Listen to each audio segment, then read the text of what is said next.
Madison, a linda fazenda de Deus. Capítulo 17. Luz durante a noite. Uma boa regra para se entreter na mente é que não há crises com Deus, pois nenhum problema humano pode confundir sua sabedoria.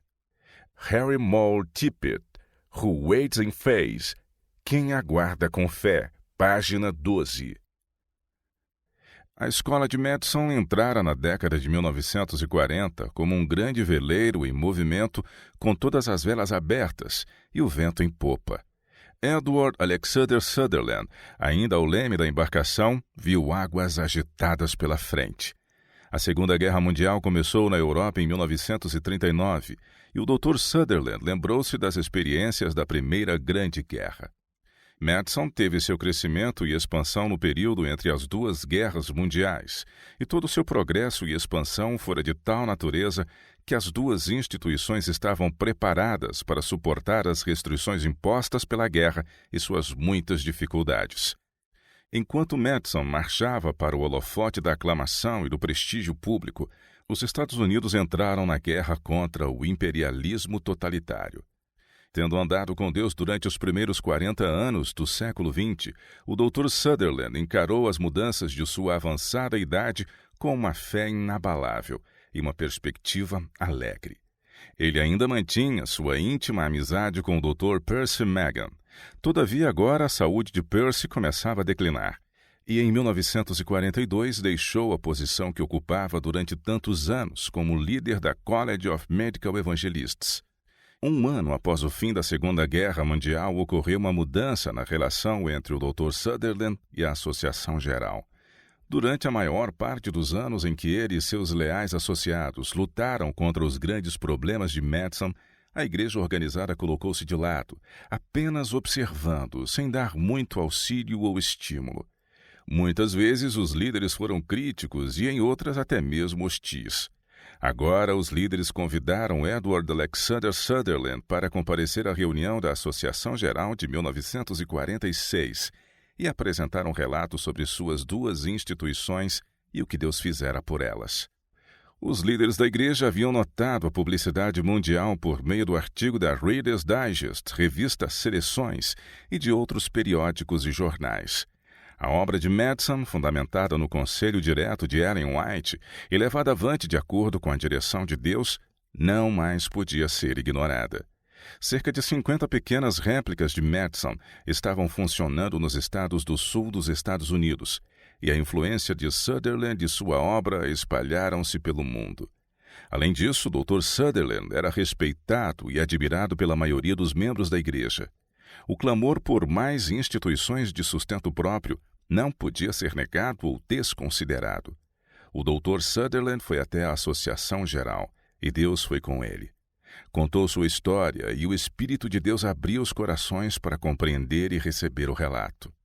Quando Edward Alexander Sutherland colocou-se diante da Associação Geral naquela reunião de 1946, ele havia servido como presidente do Madison College por mais de 40 anos. Tinha 39 anos de idade quando ele e Percy Magan, juntamente com a mãe White e os outros, fundaram a escola de Madison na curva do rio Cumberland, sobre os hectares pedregosos e inférteis da fazenda Ferguson. Em 1946, na Assembleia da Associação Geral, foi estabelecida a North American Commission of Self-Supporting Workers, Comissão Norte-Americana de Obreiros de Sustento Próprio, e o Dr. Sutherland foi escolhido como presidente da nova comissão. Essa atitude deu destaque à crescente influência da obra de sustento próprio. Também ficou claro diante de toda a denominação o que Sutherland e Magan fizeram por meio de total devoção aos princípios de educação transmitidos por Ellen White. Na primavera seguinte, em março de 1947, representantes de instituições de sustento próprio lideradas por adventistas do sétimo dia reuniram-se em Cincinnati, Ohio, e organizaram a Association of Seventh-day Adventist Self-Supporting Institutions, Associação de Instituições de Sustento Próprio Adventistas do Sétimo Dia. Edward Alexander Sutherland celebrara seu 82º aniversário em 3 de março. A reunião aconteceu nos dias 4 e 5 de março. Provavelmente nenhum aniversário de sua vida igualava-se a esse em alegria e satisfação. Ele conversou com Sally sobre isso. Você acha que podemos enviar a Percy um relatório completo do que aconteceu? Sally levantou os olhos cansados e seu marido notou que as rugas formadas pelo sorriso ainda embelezavam sua doce face. Acho que Percy já não pode mais ler cartas. Ele tem estado doente por muito tempo. Em dezembro daquele mesmo ano, Percy Magan faleceu. O coração do leal amigo sofreu a dor de não poder ter visto Percy e contar de tudo sobre os mais recentes progressos da obra de sustento próprio. Também não contou acerca da recente e tardia atitude da Associação Geral, a qual vindicou toda a sua fé e todas as suas lutas. Agora ele teria que esperar até a manhã da ressurreição. O Dr. Sutherland, naquele dia de dezembro de 1947, caminhava pelo milagre que Madison tinha se tornado. Viu ali uma amostra das belezas que serão vistas na terra renovada, quando ele e Percy poderão juntamente contemplá-las. De fato, ele percebeu que nada ali poderia revelar-lhe a completa glória da linda fazenda de Deus, do modo como ela deveria ser, com a vida eterna emanando de cada broto e cada botão de flor. Entretanto, ele a contemplou com os olhos da fé, e aqueles que o amavam perceberam o brilho em seus olhos azuis, aquele olhar profético que revelava a visão do glorioso propósito de Deus e ser desvendado nos dias por vir.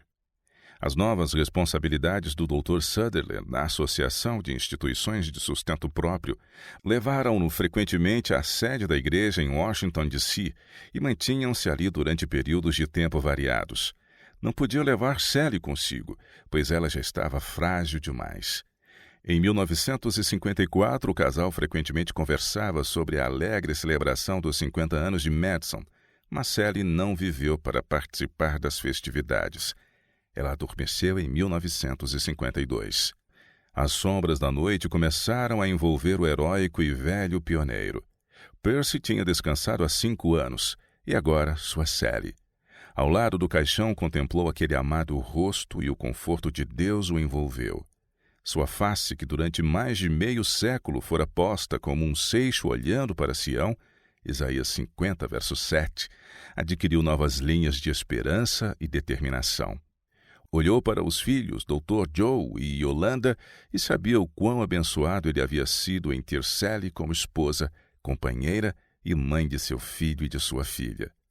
Madison e tudo o que ela representava tornaram-se ainda mais preciosas para o Dr. Sutherland após a morte de Sally.